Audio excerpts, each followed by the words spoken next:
vamos a tratar un tema que a mí me encanta personalmente, aparte de que en la sociedad civil, ¿no?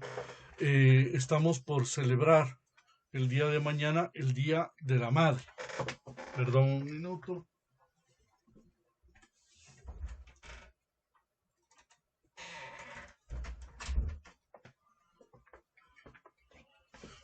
Gracias. Regreso. Entonces, siendo esta celebración, que es una celebración más bien civil, para los ortodoxos, el Día de la Madre es siempre, pero en el mundo civil se le celebra y bueno, en medio de esta pandemia, en medio de esta situación tan delicada y triste, yo diría, ¿no? De alguna manera vamos a celebrarlo también en nuestras oraciones. Y quiero en esta ocasión un poco comenzar a tratar en el último tema sobre la iconografía, los iconos de la Madre de Dios, particularmente de la Santísima Virgen María, para lo cual pues evidentemente necesito bastante atención para que se comprenda bien. Así que vamos a ver, voy a colocar, ok, ahí estamos. Espero que se vea bien. Iconografía e iconología de la Madre de Dios.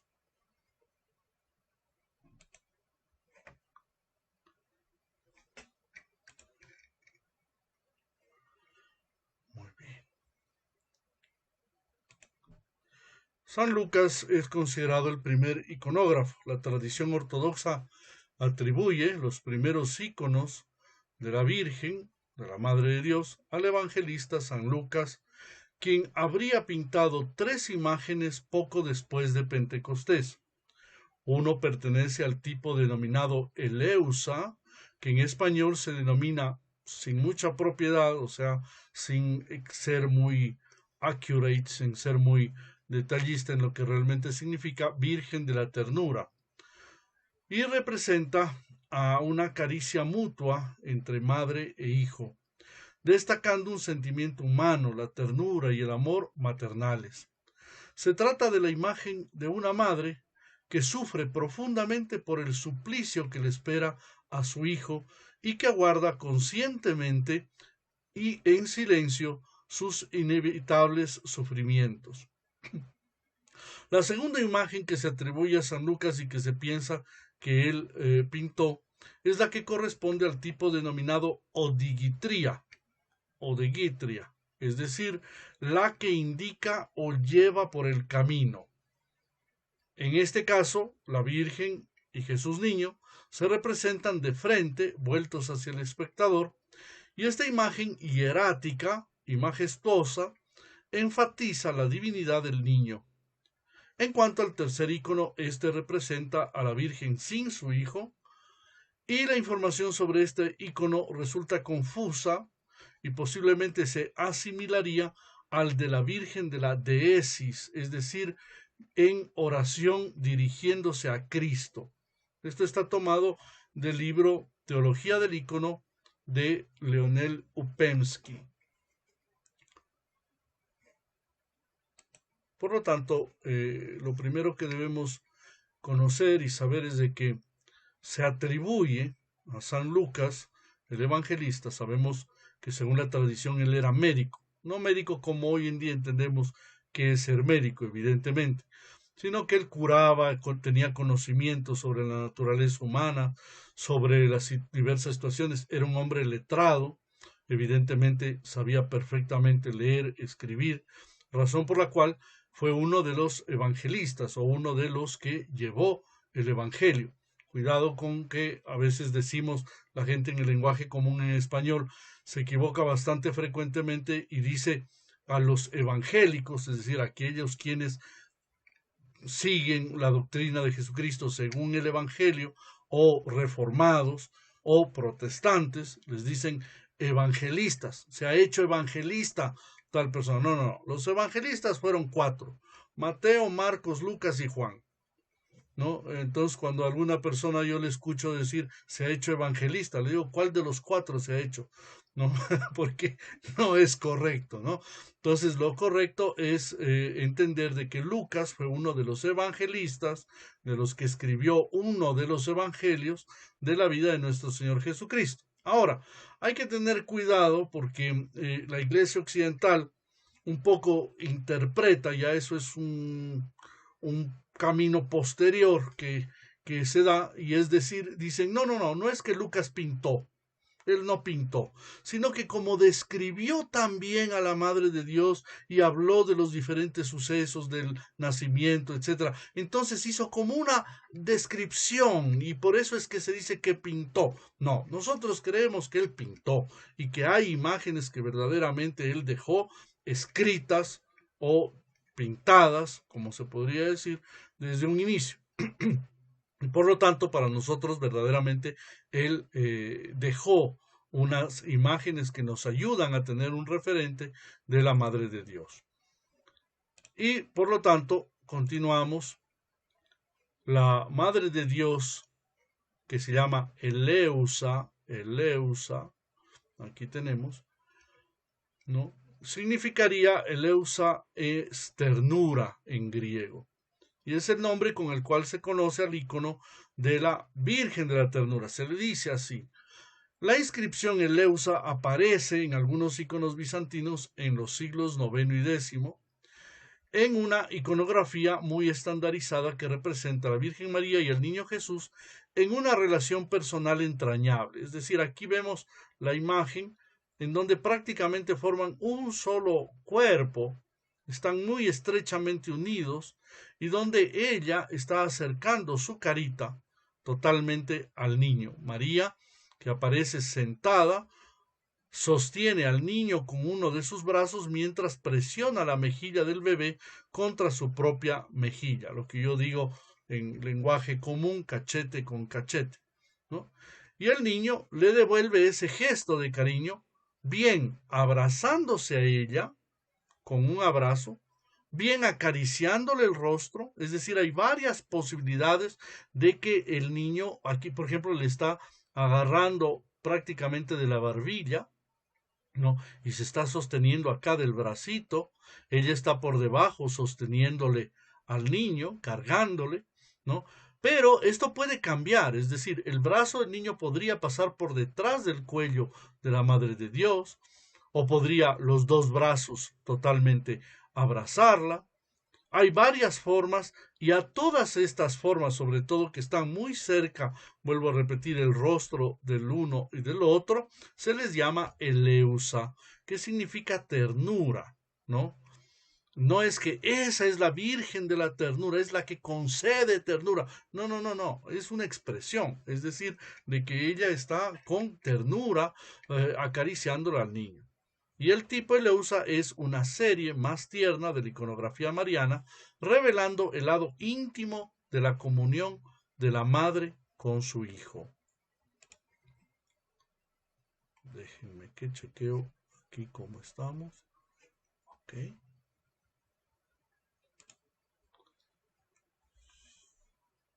Quiero saludar entonces también a mi querida doctora Sandra y Mónica, que el Señor les bendiga. Cristo ha resucitado. Y a mi querido archimandrita Filóteos Ribeiro, que está en Sao Paulo. Boa tarde, Padre. Señor abençoe. Boa tarde. Entonces, continuamos con esta explicación, ¿no?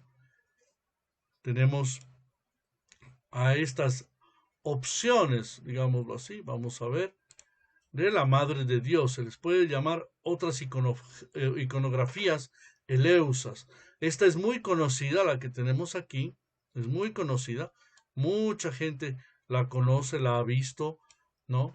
¿Por qué? Porque es una pintura muy antigua que se conservaba en la Galería Tetriakov en Moscú. Y evidentemente aquí estamos viendo que hay una diferencia con la que estuvimos viendo antes. Está el brazo por detrás y el niño está también agarrándole por enfrente, abrazándola, ¿no? En una reproducción ya un poco más moderna se puede ver ya los detalles, pero sigue más o menos las mismas líneas. El maforion o la vestimenta que la Madre de Dios lleva aquí, en razón de que el icono ha pasado muchos años, muchos siglos, y vemos ahí cómo se ha ido desgastando, entonces pierde o va perdiendo el color, o a veces por haber estado frente a velas, a la llama de las velas, de las lámparas, se oscurecen algunos iconos. Y en razón de eso a veces se pierden detalles y se descubre después. Y vemos también que las piernitas del niño están de frente hacia ella, ¿no? Y evidentemente el piecito, pues, del niño da la referencia de la posición de las piernas. Eso nos permite comprender que hay un abrazo así frontal. Mientras que del otro lado, esta otra que es una reproducción más moderna de la anterior, de la que hemos visto ya en la imagen anterior, está también tomándole de la carita y sosteniéndose en el brazo. En cualquiera de los dos casos se les llama íconos de la ternura o eleusa. ¿Sí? Déjenme que continúe aquí. Y vamos a la siguiente estilo o forma. Se le llama, a ver, aquí ya lo perdí, perdón. Se le llama Madre de Dios Odigitria. Odigitria. El icono recibió el nombre de Odigitria, que significa guía, la guiadora, la encaminadora sería.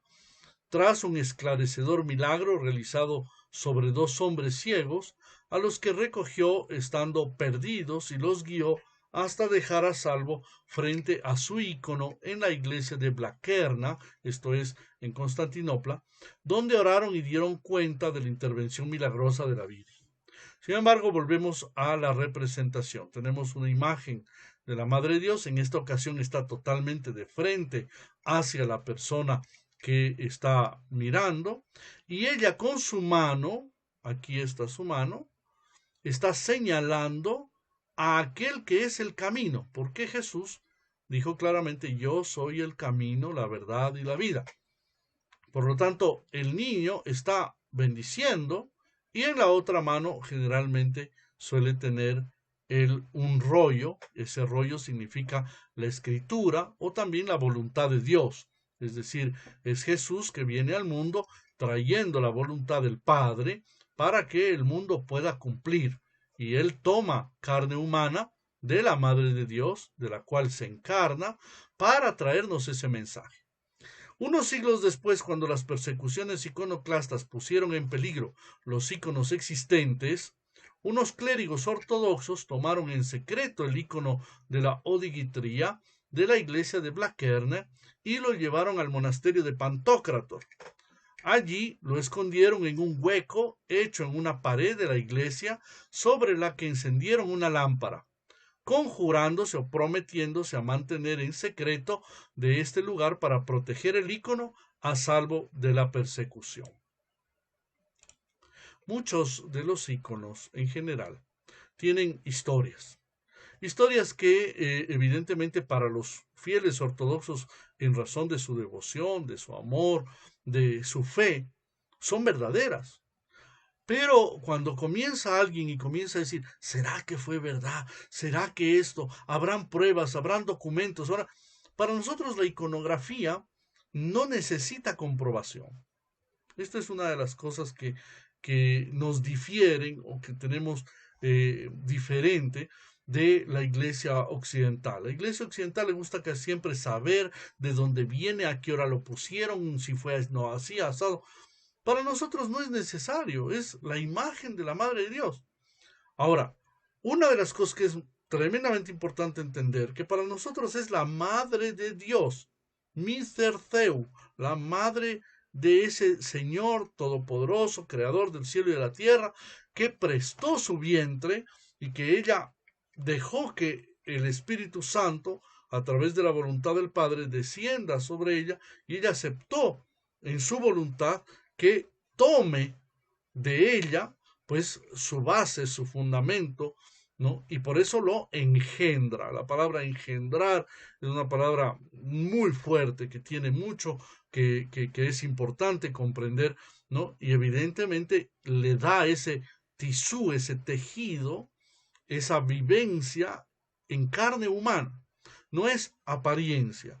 Por eso la participación de ella en la obra de la salvación es profundamente importante, no es mediamente importante, a veces importante, fue importante, no, es y sigue siendo y seguirá siendo profundamente importante. A veces se cree que un poco la devoción a la Madre de Dios es una especie de solución psicológica de todos los seres humanos por querer tener la imagen materna. Y verdaderamente la iglesia necesita de esa imagen materna, no por razones psicológicas, sino porque verdaderamente como una familia, que es la idea de Jesucristo, Él no viene como un líder, vuelvo a repetir como lo he dicho tantas veces, político o un líder ideológico, filosófico, sino Él viene como un miembro más de la familia humana. Él es otro ser humano como nosotros, pero el momento que asume la naturaleza humana, la asume en su totalidad.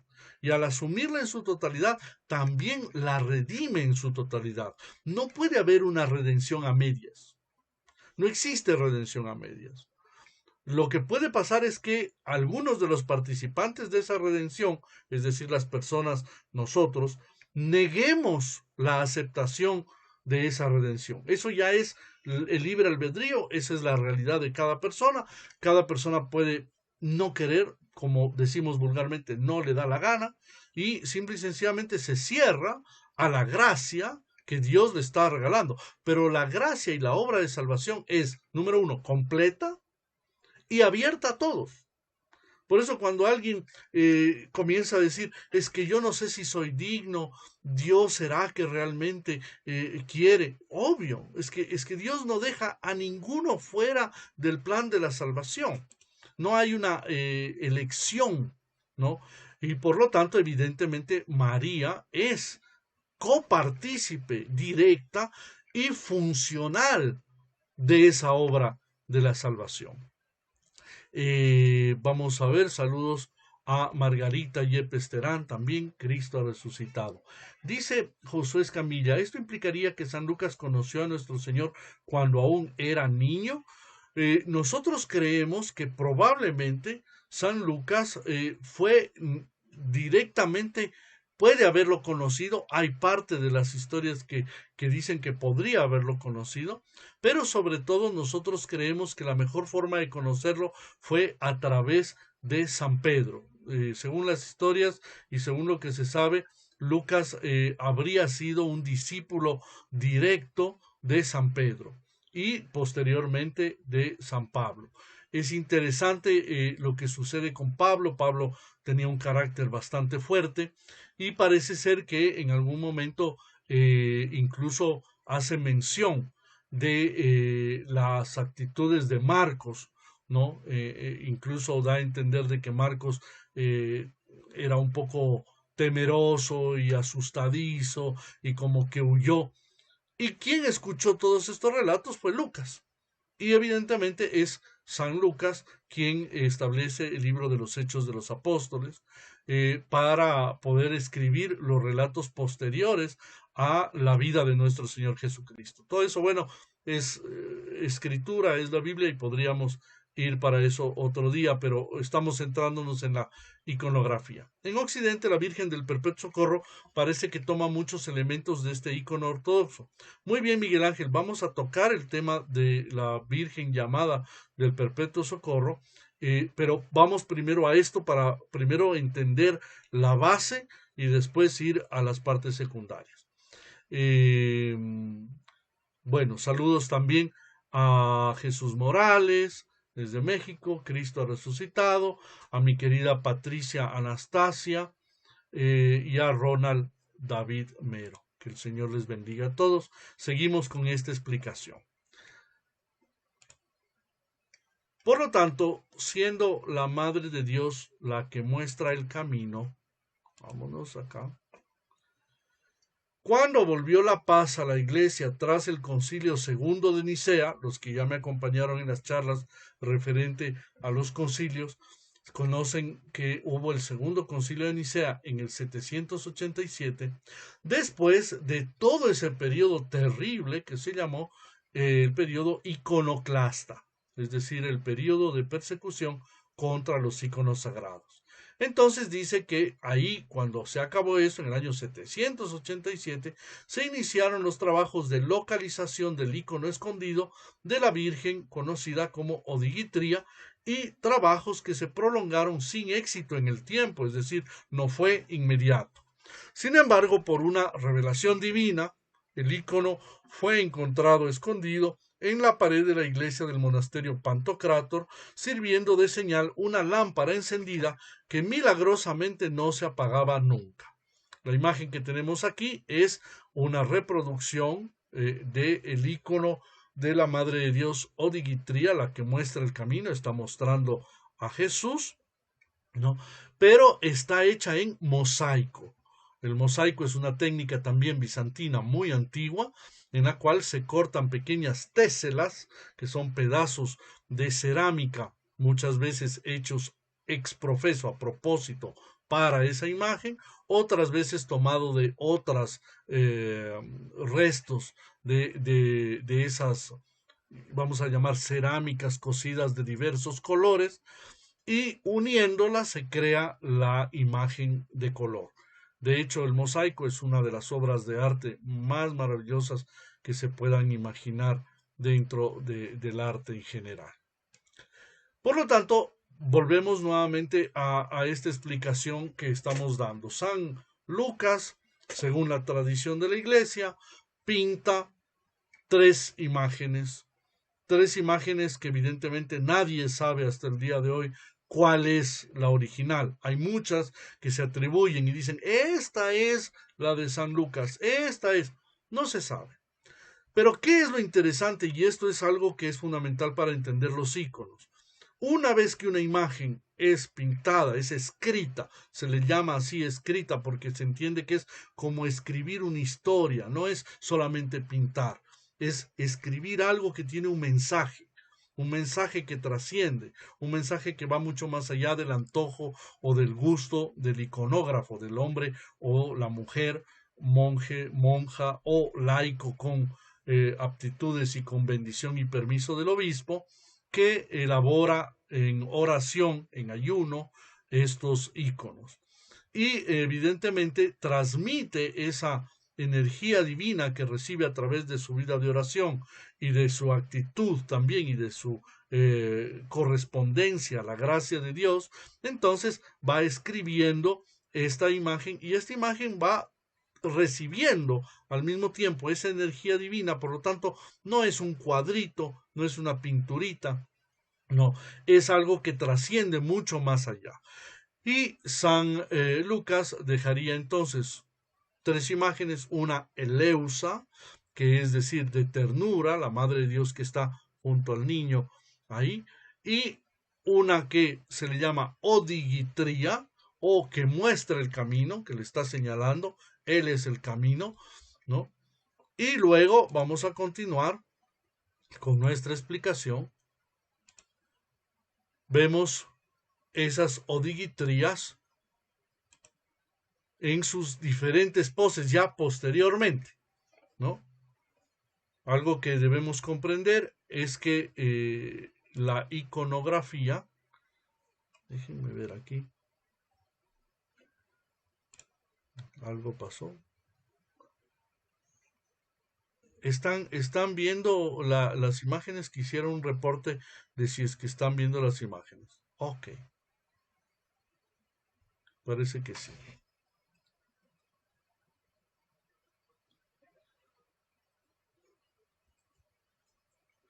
Saludos a Verónica Rodas y a Manuto Manuel Torres en Colombia.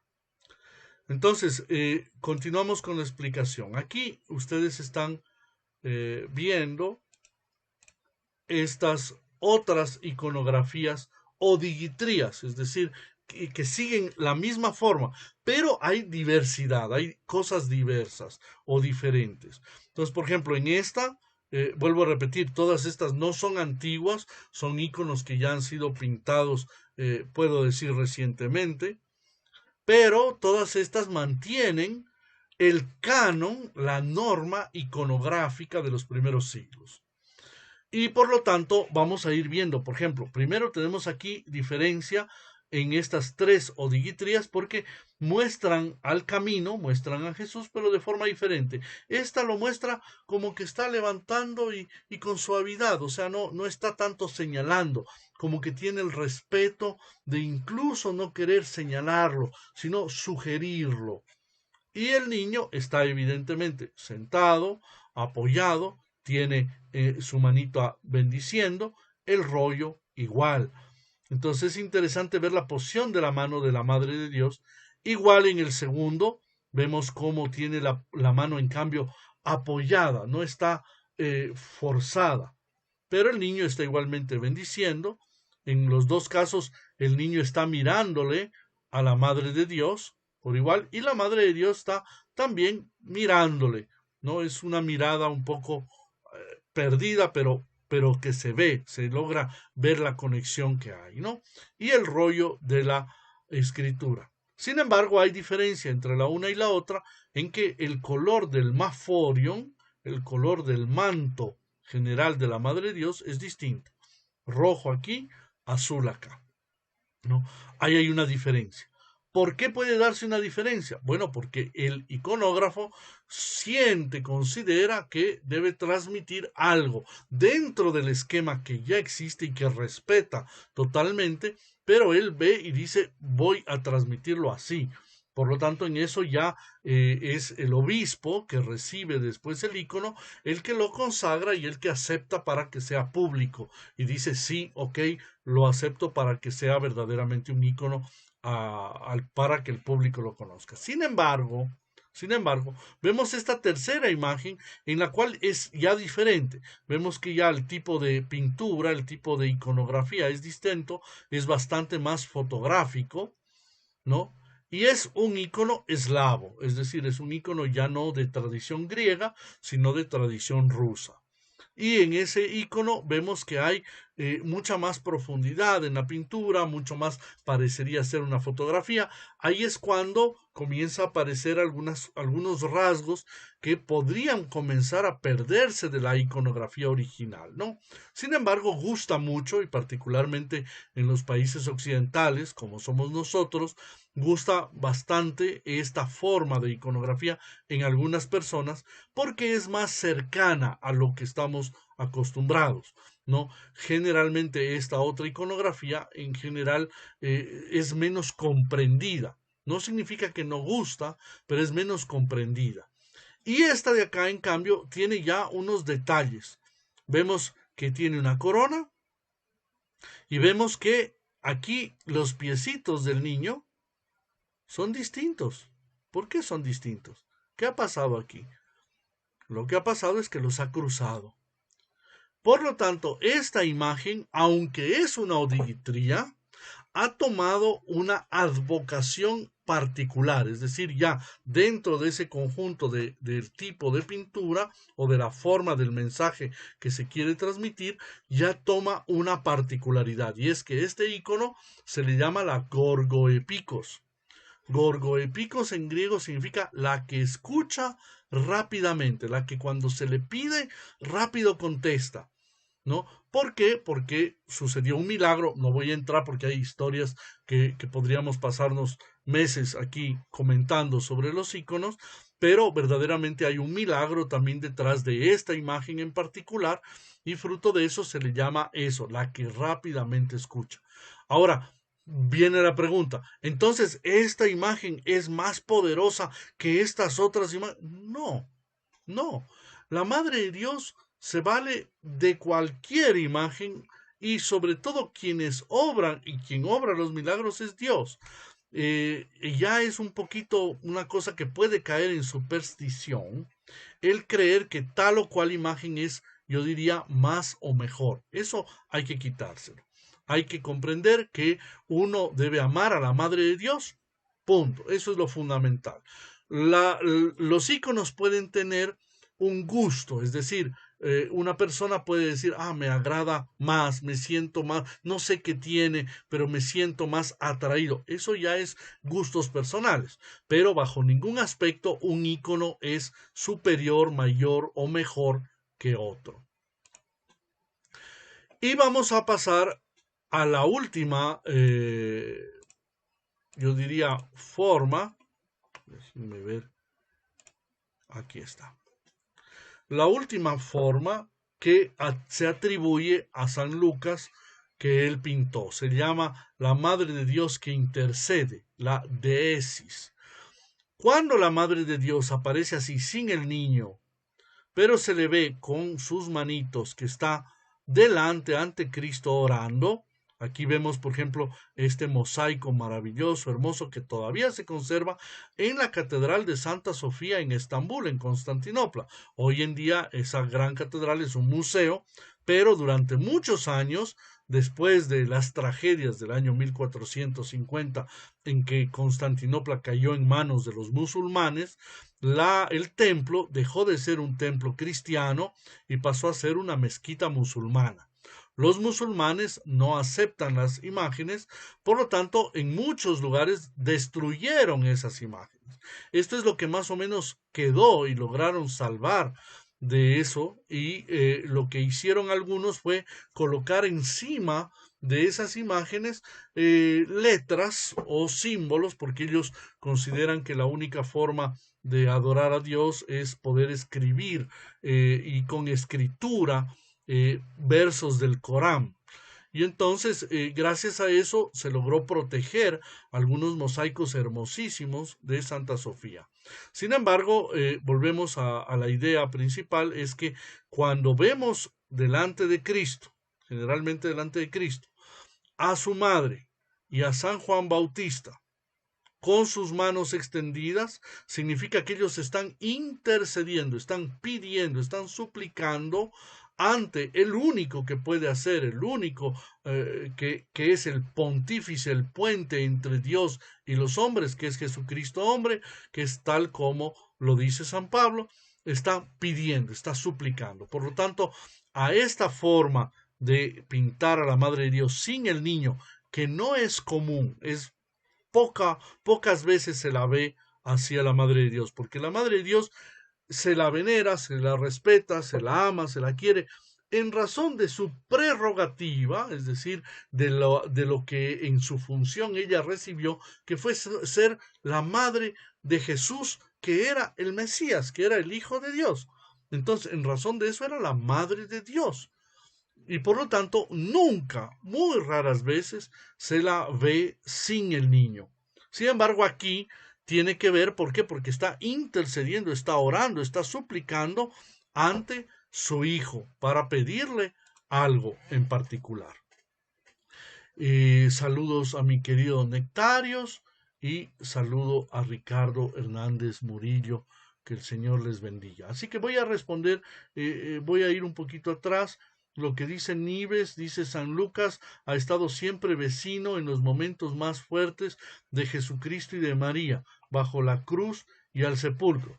Estamos ahí confundiendo con San Juan. San Juan fue el que estuvo bajo la cruz. Ha respirato tutto l'amore della mamma di Gesù, soprattutto nei momenti dei dolori più forti. Era sotto la croce al sepolcro e sempre vicino a Maria, perché era il più piccolo degli apostoli e più amato di Cristo.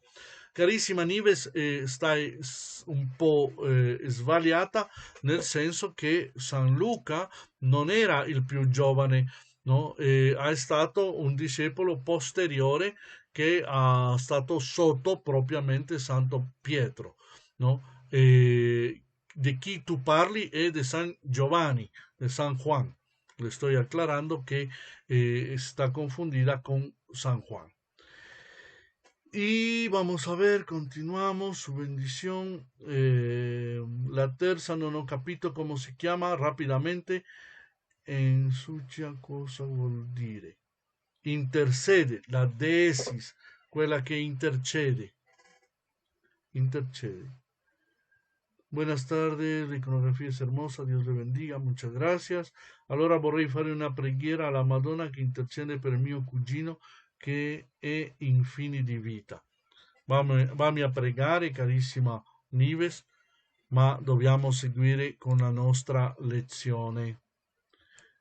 Y entonces continuamos. Vamos a ver otro tipo de imágenes. Déjenme ver, ok, estamos. Ajá, esto era lo que me faltaba. Aquí está. Y es la Madre de Dios del signo o platitera. Platitera.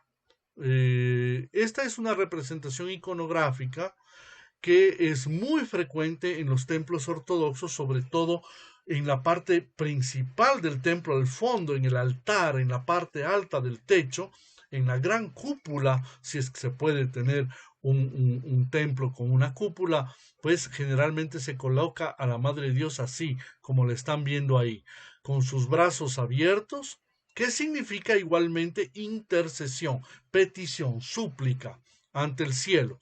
Y evidentemente lleva siempre como envuelto en un haz de luz, en una especie de, se le llama nimbo propiamente, ¿no? Al niño, al Hijo de Dios. ¿Por qué? Porque ya no es niño, es decir, se lo representa de que lo llevó, es una figura histórica de que ella fue la madre y el niño también está con sus brazos extendidos bendiciendo. Esto es lo hermoso de la imagen. Ahora, la imagen propiamente se le llama platitera, del griego, que significa la que alberga todo, la que llega a cubrir todo, más grande que los cielos. ¿Por qué? Porque en el momento en que ella aceptó tener a su hijo dentro de sí y ser la madre, ella se volvió más grande. Me lo preguntaba una persona privadamente el día de ayer. Me decía, ¿por qué dicen más elevada que los querubines, ensalzada más que los serafines? ¿Cómo es posible? Si dice claramente en los salmos que hiciste al hombre un poco menor que los ángeles. Porque en el momento en el cual el hombre responde a la obra salvífica de Cristo, pasa a ser hijo de Dios y obviamente al ser hijo de Dios ya no es más que los ángeles. Y María también en su proceso de fidelidad y de aceptación de la voluntad de Dios y cooperando a la obra de salvación del género humano, se vuelve más grande que los ángeles, superior a los ángeles. ¿Pero por qué? ¿Por poder propio? No, porque cumple la voluntad de Dios. Porque cumple la voluntad de Dios. Esto es algo que es muy importante comprender. Bien, vuelvo solamente a aclarar algo que me está preguntando Moni. Vladica, en el icono del medio hay 3 personas, perdón si me perdí cuál es la otra persona.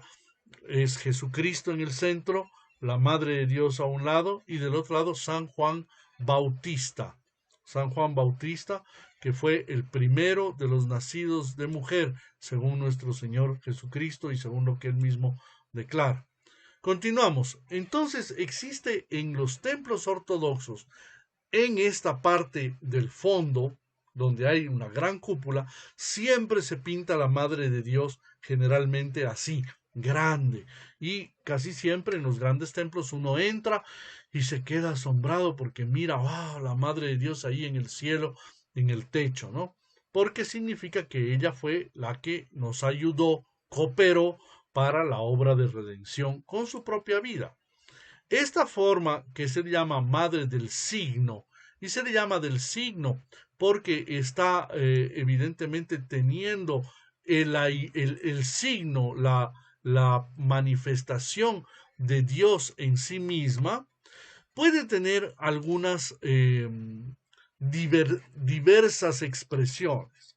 Y así es como tenemos, por ejemplo, en esta versión, la versión del signo, tenemos la Madre de Dios igual con las manos abiertas orando, con el niño sugerido, es decir, está pintado, pero no es que está en su vientre, está sobre. ¿no? Significa que no es que lo tiene ahí adentro en ese momento, sino que ella fue la madre de Dios. Y siempre con las 3 estrellas, que fue virgen antes, en y después del parto. Entonces, esta versión de la Madre de Dios del signo puede tener algunas ya adaptaciones o mensajes posteriores, como en el caso de esta. Esta se llama la Madre de Dios. Perdón, aquí ya se me alteró. Ok. Esta se le llama la Madre de Dios de la copa inextinguible, que nunca se acaba, inexhaustible. Es una versión. La forma en español correcta sería inagotable. La Madre de Dios del cáliz inagotable. ¿Qué quiere decir? Que su seno, su vientre, se volvió un altar santo. Vean, aquí está el altar, donde Jesucristo viene a qué? A darse como alimento para los hombres. ¿A través de qué? De la copa, del cáliz. Cuando se consagra el pan y el vino y estos transmutan en el cuerpo y la sangre de Cristo, Él se vuelve alimento. Pero ¿quién fue gracias a la cual vino ese alimento al mundo? La Madre de Dios. Y este es un icono precioso con una significación teológica profunda que deviene, es decir, procede, sale de esta manifestación de icono que se llama la Madre de Dios del signo, pasa a ser después el cáliz inagotable, y luego vemos también la misma Madre de Dios, pero ya sin el niño, pero en cambio con una banda que representa a el homoforio o al cinto que la Madre de Dios también llevó y que se conserva en el monasterio de Batoperi en Monte Athos. Tenemos reliquias, tenemos cosas que pertenecieron a la Madre de Dios, como me preguntaba, me parece que Miguel Ángel ayer, que si es que hay la tumba de la Madre de Dios. Claro que hay la tumba, pero no solo eso, se mantiene también partes de su vestimenta y la faja que ella utilizaba, el santo Sone, Agia Soni, dice aquí, es decir, aquella faja que ella utilizó y que sirve como un símbolo de protección a todos los obispos y a la iglesia entera. Por lo tanto, van a encontrar varias imágenes que en ruso se llaman Prokop o Pokrova, que es la protección de la Madre de Dios sobre la iglesia universal, sobre toda la iglesia de Dios. Y evidentemente vamos a llegar a esta imagen que justamente nos estaba preguntando, me parece que Miguel Ángel, que generalmente los iconos siempre son confundidos y siempre en la Iglesia Católica Romana la gente dice, esa imagencita es la del Perpetuo Socorro. Yo cuando oigo esto, sinceramente, se me cae el alma al piso, pero intento comprender porque obviamente la mayoría de la gente lo que hace es una relación con lo que conoce.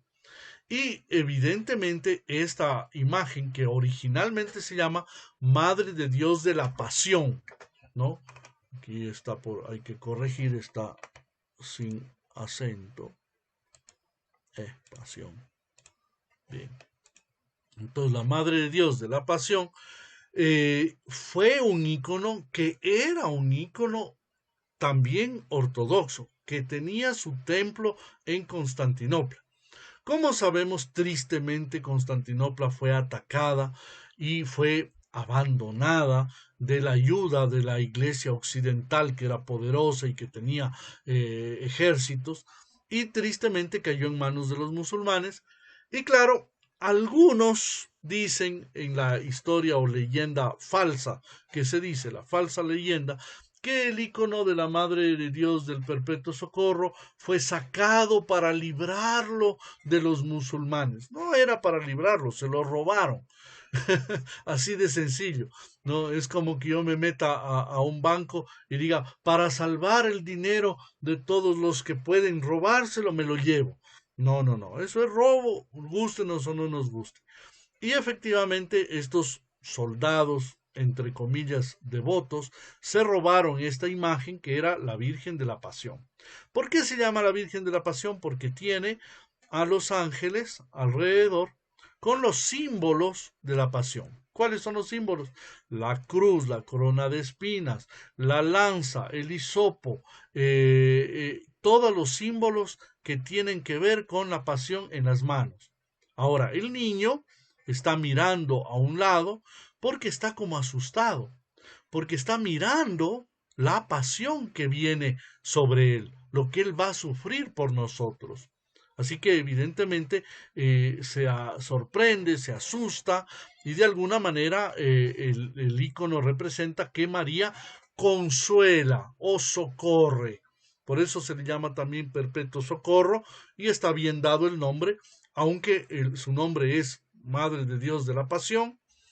Se le llama también perpetuo socorro, porque ella viene también a socorrer a las almas en sus angustias, en sus dolores, igual como socorrió, calmó, tranquilizó a su Hijo Jesucristo. Tenemos aquí una tercera versión, tenemos una primera versión del icono original, ¿no? Tenemos una segunda versión con corona y con otras decoraciones, que además viene unas explicaciones en español sobre el color, lo que significa, que son cosas que se necesitan saber. Y esta que es una versión más, yo diría, más rusa, ¿sí? Eslava, del mismo icono griego. Y siendo una versión eslava, es también muy dulce, antigua, es del siglo XVI, ¿no? Y muy hermosa, pero no tiene corona y se le ve a la Madre de Dios muy, muy sencilla, muy simple, pero al mismo tiempo muy amorosa. Es una imagen que verdaderamente llama a la devoción. Bien, vamos a seguir. ¿Alguna pregunta hasta aquí? Por favor, vayan escribiéndola y en cuanto vaya yo adelantando, seguiré dando explicaciones de sus preguntas. Y vamos a ver otras iconografías. Vuelvo a repetir, se llama iconografía a toda pintura que en realidad nosotros llamamos escritura, ¿no? Sobre madera, cumpliendo las normativas propias de la Iglesia Ortodoxa o de la tradición ortodoxa. Y en el caso de estas que vemos aquí, son tres distintas formas de representar a la Madre de Dios. Tenemos aquí la Madre de Dios galactofilusa, ¿no? Que significa la Madre de Dios que da de lactar, del beso de leche, ¿no? La Madre de Dios del beso de leche, ¿no? O la que está lactando. De hecho, es muy interesante, pero la patrona de Florida, de los Estados Unidos, cuando fue originalmente también descubierta, entre comillas, o estuvieron los primeros colonizadores españoles, llevaron a la Madre de Dios así con esta versión en la cual está dando de lactar a su hijo. Y es muy interesante que aquí en la escuela colonial, en la escuela quiteña, también se utilizó mucho la Madre de Dios dando de lactar, que es para nosotros conocida como galactofilusa, ¿no? Tienen ese referente del chocolate Galac, así que ahí tienen un dato para entender que es leche Galac propiamente, es Galac. Luego se le llama la Madre de Dios del Buen Parto, aquella que tiene también sugerido a Jesucristo frente a ella. No lo tiene dentro, no es una manifestación de tenerlo dentro, pero se llama del Buen Parto porque así, representando que ella también fue Madre de Dios, acompaña, ayuda a las mujeres que van a dar a luz. Y esta otra se llama del Salvador o de la alegría inesperada. Hay toda una historia muy hermosa. El icono de la alegría inesperada se celebra 4 veces a lo largo del año, pero en este caso el niño Jesús, siendo niño, lleva los símbolos de la pasión, es decir, está aquí, como ustedes pueden ver, con la herida del costado, de los pies y de las manos. cuenta, más o menos soy rápido en contar la historia, dice que en una ocasión un hombre pecador se colocó delante de la imagen de la Madre de Dios pidiéndole y suplicándole que le ayude a salir del pecado que él caía frecuentemente, y dice que de pronto vio que el niño que lo sostenía la Madre de Dios, igual como en los otros iconos que hemos visto, de pronto comenzó a sangrar en sus manos, en su costado y en su pie. Y obviamente se asustó el hombre porque comenzó a ver que sangraba la imagen, el icono, y le dijo, pero ¿quién te ha hecho esto? ¿Qué pasó? ¿Quién te hirió, niño? ¿Qué? Y él le dijo, son tus pecados los que me causan esto. Y fruto de eso el hombre se convirtió y le causó a él también esa conversión una alegría inesperada, es decir, entender que tenemos un Salvador, que tenemos un intercesor, un mediador entre Dios y los hombres, que es Jesucristo, que a través de su santa pasión consiguió para nosotros la salvación del mundo. Y otras versiones más de diferentes iconografías. Tenemos aquí otra que también está con los brazos abiertos, muy parecida a la Madre del Signo, pero tiene aquí debajo una ciudad. Es la ciudad de Blaquernes, justamente la misma de la cual se nos hablaba de que habían ocultado un ícono, ¿no? Y esta se le llama la protectora de Blaquernes. Así que existen muchas veces iconografías o representaciones de la Madre de Dios que tienen que ver con situaciones de ciudades, de países, de Latinoamérica entera, de lo que fuera. Y el iconógrafo pinta basándose en el canon, en la normativa ya existente. Esta es una imagen muy hermosa también, de origen griego primero y posteriormente eslavo, que se llama La Madre de Dios cuida de mis penas. La Madre de Dios está colocando su mano también como con tristeza, y el niño lleva una lista en la cual prácticamente no recuerdo la frase exacta, pero dice que no debemos juzgar, que no debemos hacer daño a las personas, al huérfano, a la viuda, que debemos cuidar de nuestro prójimo, ¿no?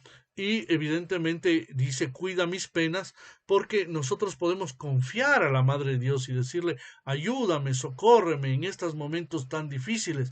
Pero del otro lado, el Hijo, su Hijo Jesucristo, nuestro Señor y Salvador, nos cuestiona. Claro que podemos cuidar de ti, pero siempre y cuando tú cumplas con aquellas cosas que se te ha pedido, que es los mandamientos, la vida en Dios, ser correcto, amar, perdonar. Por lo tanto, es un icono muy precioso con un mensaje muy grande. Y esta Madre de Dios entronada, que además hay una advocación propiamente griega que se le invoca para los enfermos de cáncer, ¿no?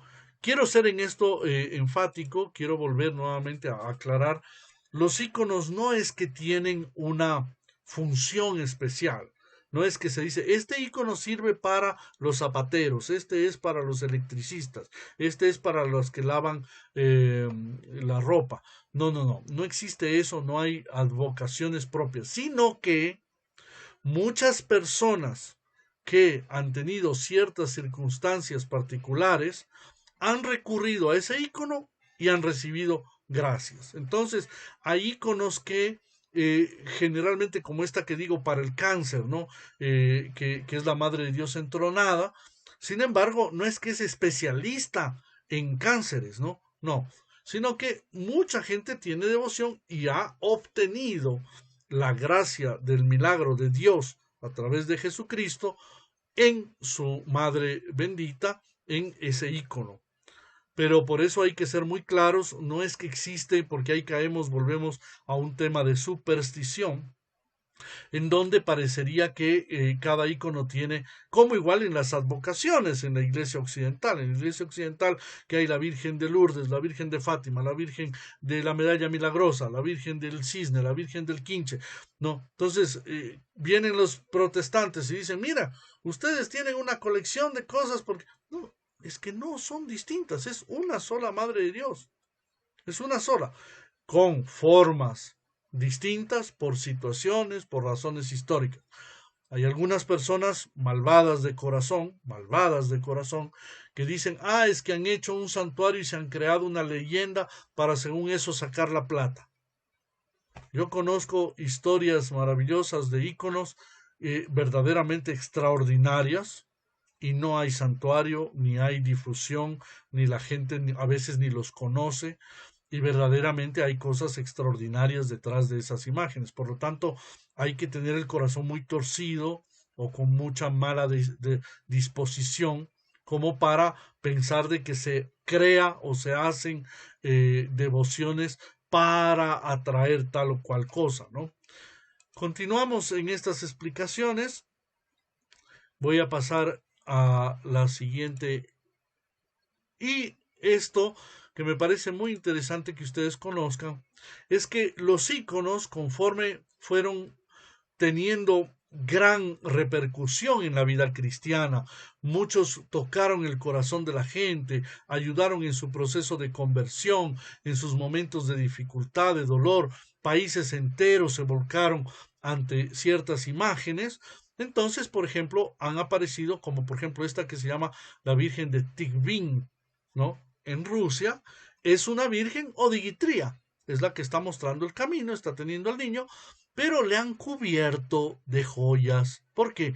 Porque comenzó o sucedieron muchos milagros de Dios gracias a las oraciones de la gente ante esta imagen. Y fruto de esto, en agradecimiento, le han cubierto de oro. Así que a ese recubrimiento, que es como una plancha que va encima, debajo está el icono tal cual como originalmente es, pero se le ha cubierto con esto que se le llama una risa. No es risa de lo que ya sabemos de reírnos, sino risa que viene como de raso, un recubrimiento, un abrigo que se le cubre por devoción, por devoción. Lo mismo, la que tenemos aquí es la portaítisa. Este icono es impresionantemente milagroso, pero impresionantemente milagroso. Tanto que originalmente la historia nos cuenta que este icono permaneció durante días de días sobre el agua, en el aire, iluminando como un faro, y los monjes fueron en un barco, monjes de Monte Athos, del monasterio de Iberón, por eso se llama de Iberón o Iberonskaya en la forma rusa, ¿no?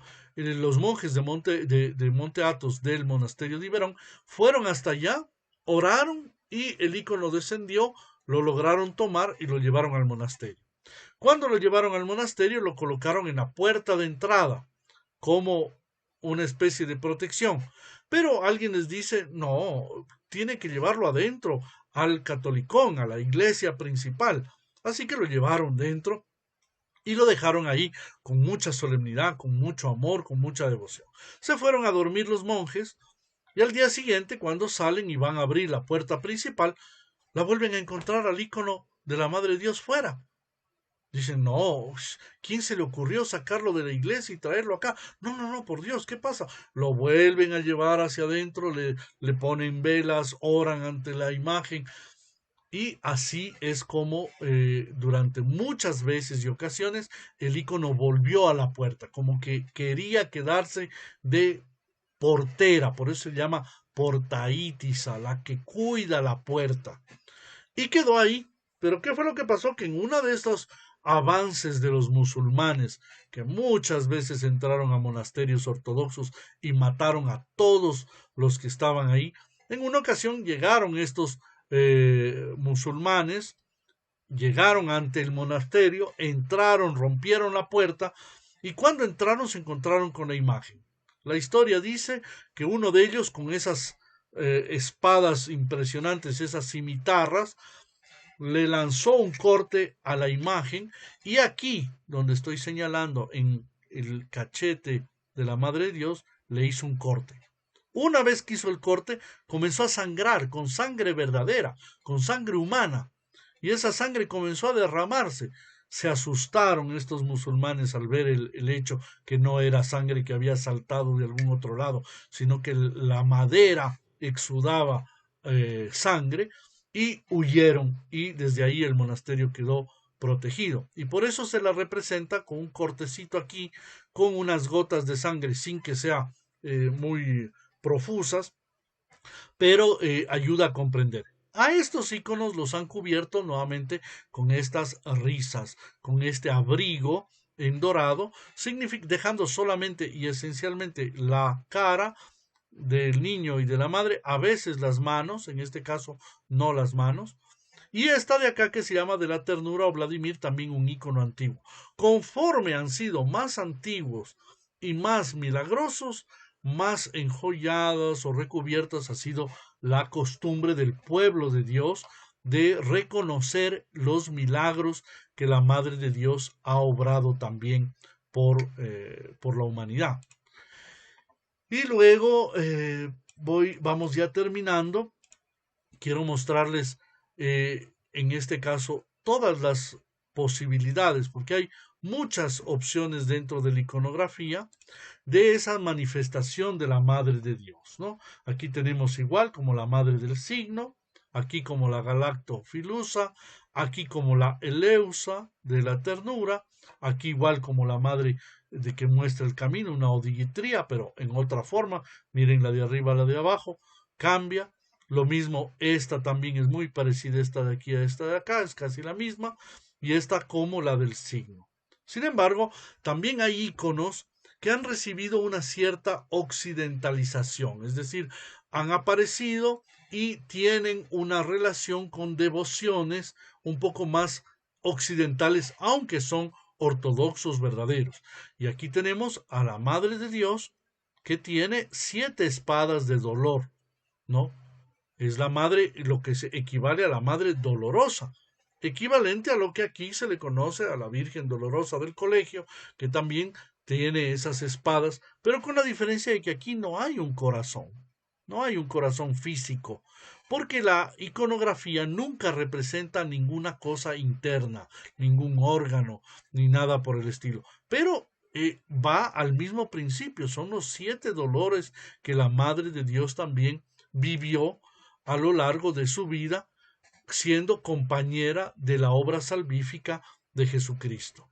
Así que para aquellos que tienen la devoción occidental de la Virgen Dolorosa, podríamos decir que existe en la iconografía también una manifestación propiamente ortodoxa, aunque tenga unos rasgos occidentales, sin embargo es totalmente aceptada y de forma canónica y correcta. Y termino colocando a nuestros iconos. ¿Quiénes son nuestros iconos? Son los iconos que tenemos en nuestra metrópolis que va desde México hasta la Argentina. Cuando comenzamos en este camino, en el año 2003, en el año 2003, Dios nos quiso conceder la inspiración de tomar a este ícono como la primera patrona. La primera patrona de toda la metrópolis es la Madre de Dios de Kazán o Kazanskaya. Es la Madre de Dios que está llevándolo al niño, como lo ven, y que el niño está bendiciendo, así, simplemente. Y esta imagen fue originalmente una tremenda devoción, una gran devoción en Rusia durante muchos siglos, pero después el icono original se perdió. Y al haberse perdido fue recuperado después de la Segunda Guerra Mundial en manos de un coleccionista de arte en los Estados Unidos. Una organización católica romana de nombre la Armada Azul compró este icono en varios millones de dólares, porque era una obra verdaderamente no solamente artística, sino histórica, tremendamente importante. Y después de haber pagado todos esos millones de dólares, no recuerdo exactamente la suma exacta, fue esta organización que se llamaba la Armada Azul que entregó al Papa Juan Pablo II el icono. Y ese icono fue colocado después en una capilla en Fátima, Portugal, en un lugar que es de la Armada Azul durante un tiempo antes de haber sido entregado al Papa Juan Pablo II. Yo tuve la suerte de, cuando fui católico romano, estar en Fátima, Portugal, y de estar delante del icono que no tenía ninguna protección. lo tenían ahí colocado. Obviamente no entendían la trascendencia ni la importancia histórica que también tenía ese icono, y pues fue muy fácil pues poder besarlo y venerarlo en su momento cuando yo visité ahí en Fátima. Y lo gracioso, lo especial es que ese icono fue entregado al Papa Juan Pablo II, y el Papa Juan Pablo II tomó la determinación pocos años antes de morir de devolverlo a la Iglesia Ortodoxa. La Iglesia Ortodoxa tiene ya en su poder nuevamente este icono de la Madre de Dios de Kazán. Así que fue un punto también de encuentro entre las dos iglesias y de llegar a un acuerdo para devolverlo a su dueño original. Y posteriormente yo le pedí a la Madre de Dios igualmente que me conceda poder saber qué icono podría ser el medio por el cual ella obre, y pues se me permitió conocer esta devoción o advocación de la Madre de Dios para mi tía, la que hace posible las cosas imposibles, se le llama, o también nosotros le hemos colocado el nombre de Madre de toda bendición, porque ella es la que consuela a los que están angustiados y concede la bendición de su hijo. Aquí ven la mano del niño, siempre es importante en el tema de la bendición, pero ella está agarrando la manito del niño y la besa, porque no hay bendición que venga de parte de Jesucristo que no pase por medio de su madre. Esto es lo que en devoción, en cariño, nosotros creemos, que verdaderamente nuestro Señor Jesucristo, la obra de redención que Él hace, lo hizo tomando de la Madre de Dios en esa importancia, y fruto de eso, pues, Él también quiere, ¿no?, tener a su madre como aquella que ayuda, que coopera en la obra de salvación. La misma imagen, esta es una representación pictórica moderna, llamémoslo así, pero este es el icono original, este es el icono del milagro en el monasterio de Batoperi, en Monte Athos, que se conserva, que regala muchísimos milagros. Copia de ese icono, que es el mismo icono pintado aquí en Ecuador, gracias a nuestro iconógrafo, el obispo Abraham. Él fue quien la pintó y es la que nos ha concedido muchos milagros. Tenemos registrados muchos milagros extraordinarios, sobre todo de curación a personas enfermas de cáncer, a mujeres que no han podido tener hijos, a situaciones terribles de matrimonios que se han resuelto, e igualmente ayudas en lo económico y bendiciones. Es decir, la iconografía es un vehículo de la gracia, de la ayuda de Dios para aquellos quienes son creyentes, quienes aman a Dios y quieren verdaderamente seguirle y servirle con sincero corazón. Bien, vamos a ver si es que hay alguna pregunta, a ver qué dice. Dice Jesús Morales, la Virgen del Signo está en la Catedral de Oca, aquí en México. Sí, probablemente ahí en la catedral deben tener a la Madre del Signo, pero vuelvo a repetir, Jesús, la forma de la Virgen del Signo prácticamente existe en todas las iglesias ortodoxas del mundo. Sería bueno, Vladica, dar la diferencia entre culpa ancestral, que es lo que la Iglesia siempre ha creído, y no la modificación de San Agustín de Hipona, pues no es lo mismo que pecado original católico. Pues eso los romanos no pueden defender su versión de pecado original y terminan diciendo que María fue concebida sin pecado original, que es una idea errónea. Bien, y dice, ¿quién determinó el primer canon sobre iconografía, Vladica, y dónde podríamos encontrar los significados de los íconos?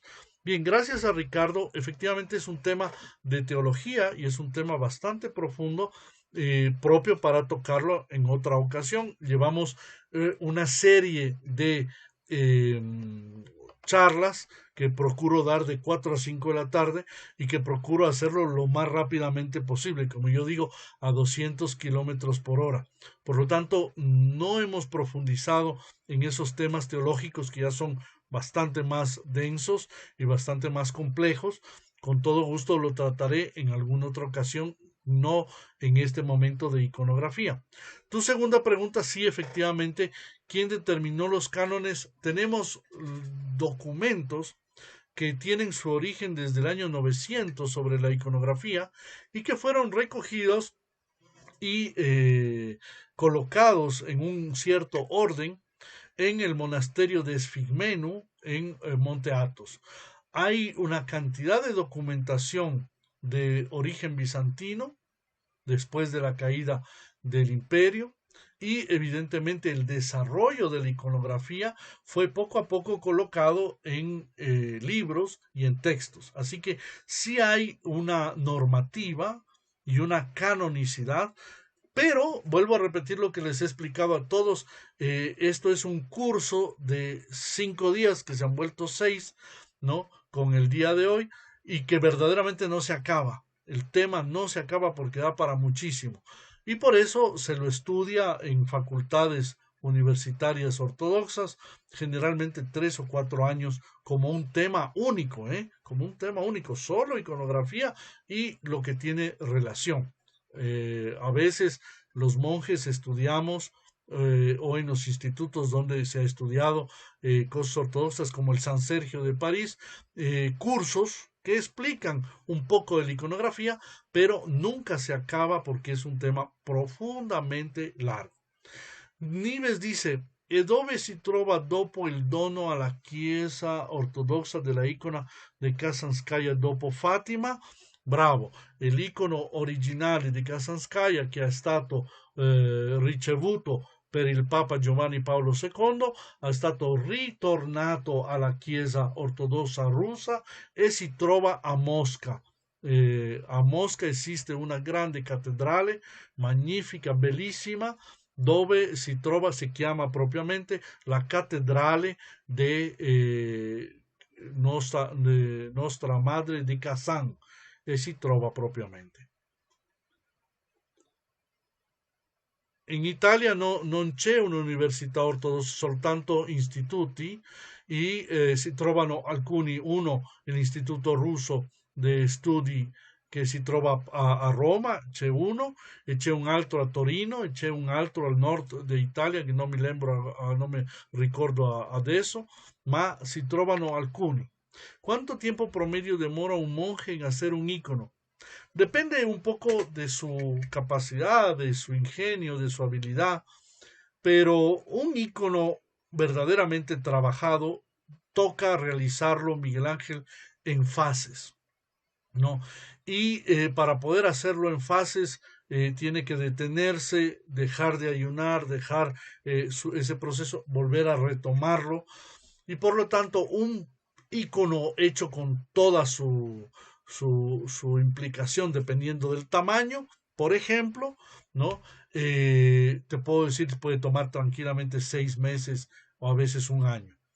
Gracias a Dios, el obispo Abraham que tenemos aquí en Ecuador es un hombre que tiene una capacidad extraordinaria para pintar íconos que Dios le ha regalado y pese a que toma mucho tiempo, puede realizar íconos en un mes y medio, pero porque tiene verdaderamente dedicación, amor y oración para realizar esos íconos, ¿no?